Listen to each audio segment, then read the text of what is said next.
Sabana. Are you ready? Kicau, kicau, kicau mania. Kicau, kicau, kicau mania. Kicau, kicau. Assalamualaikum warahmatullahi wabarakatuh. Perkenalkan, nama saya Imono Puspito, NIM akhir 135. Perkenalkan, nama saya Vina Maufiroh dengan NIM 004. Perkenalkan, nama saya Amanda Putri Nasya dengan NIM 102.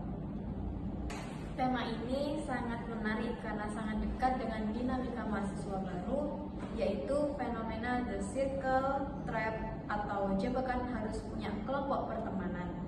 Banyak maba merasa stres kalau belum punya circle.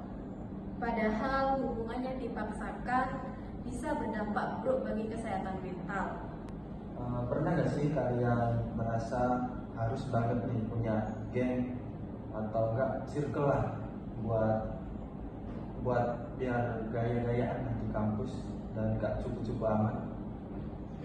Atau kalian merasa harus ikut sering nongkrong dan harus terima ajakan nongkrong itu, padahal sebenarnya kalian lagi capek atau karena takut nggak punya teman. Selamat datang di Student Talk.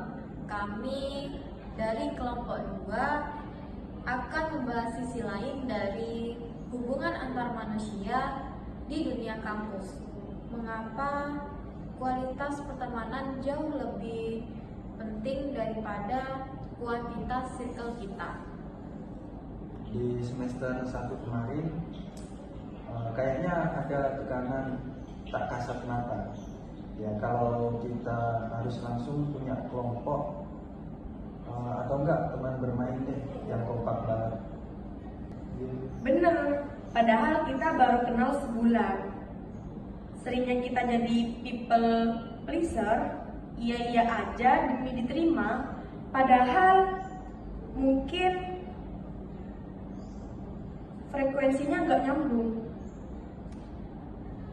Secara psikologis, ini namanya need to belong.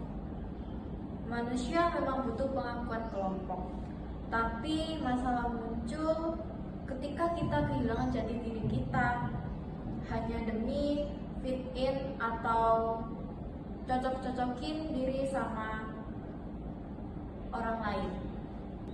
Aku pernah baca nih, punya 100 teman yang cuma tahu nama kita lah, itu enggak lebih berharga dibanding punya teman 2 yang tahu kita lagi sedih, lagi marah dan lain-lain. Gimana menurut kalian? Setuju banget. Banyak maba yang punya circle besar, tapi pas lagi kesulitan seperti akademik atau lagi down, mereka malah merasa sendirian. Ini yang disebut kesepian di tengah keramaian. Koneksi yang bermakna itu butuh waktu, nggak bisa instan langsung jadi atau soulmate dalam seminggu.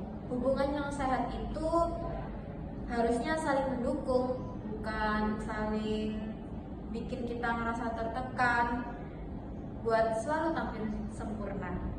Masalahnya, gimana cara kita nolak kalau diajak nongkrong, kayak diajak nongkrong terus-menerus, padahal tugas kita itu lagi numpuk. Nah, di sini kita butuh yang namanya komunikasi asertif, yaitu menyampaikan keinginan kita tanpa harus menyakiti orang lain.